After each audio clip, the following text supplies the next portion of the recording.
ഇന്ന് നമ്മൾ പുതിയൊരു സോപ്പ് ഉണ്ടാക്കി. പുതിയ സോപ്പല്ല, എൻ്റെ ആയുർവേദിക് സോപ്പ് തന്നെയാണ്.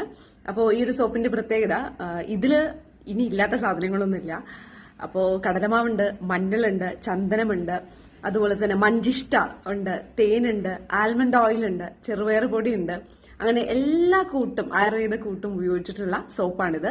അപ്പൊ ഇത് ഉപയോഗിച്ചാൽ എന്താണ് ഗുണം ചോദിച്ചു കഴിഞ്ഞാൽ സ്കിന്നൊക്കെ അത്യാവശ്യം ഗ്ലോ ആവും, ഒരു നാച്ചുറൽ ഗ്ലോ കിട്ടും. അതുപോലെ നമ്മുടെ ടാൻ ഒക്കെ പോവും. ആന്റി ഏജിങ് ആണ്.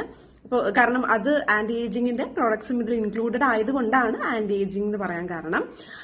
അങ്ങനെ അത്യാവശ്യം നല്ലൊരു സോപ്പാണ് ഇത്. നമുക്ക് കെമിക്കലൊക്കെ ഉപയോഗിച്ച് സോപ്പ് വാങ്ങുന്നതിനെക്കാട്ടിലും ഏറ്റവും നല്ലത് ഇതുപോലുള്ള സോപ്പ് വാങ്ങിച്ചാൽ ഉറപ്പായിട്ടും സൈഡ് എഫക്ട്സ് ഒന്നും ഉണ്ടാവില്ല, സ്കിൻ അലർജി അതൊന്നും ഉണ്ടാവില്ല. പ്യുവർ ആയിട്ട് 100% ആയുർവേദ സോപ്പ് തന്നെയാണ്. അപ്പൊ ഇന്ന് എനിക്ക് കുറച്ച് ഓർഡേഴ്സ് ഉണ്ടായിരുന്നു. ഇത്രയാണ് ഞാൻ ഇന്ന് ഉണ്ടാക്കിയത് കേട്ടോ. അപ്പൊ ഇന്ന് ഉള്ള എൻ്റെ ഓർഡേഴ്സിനുള്ള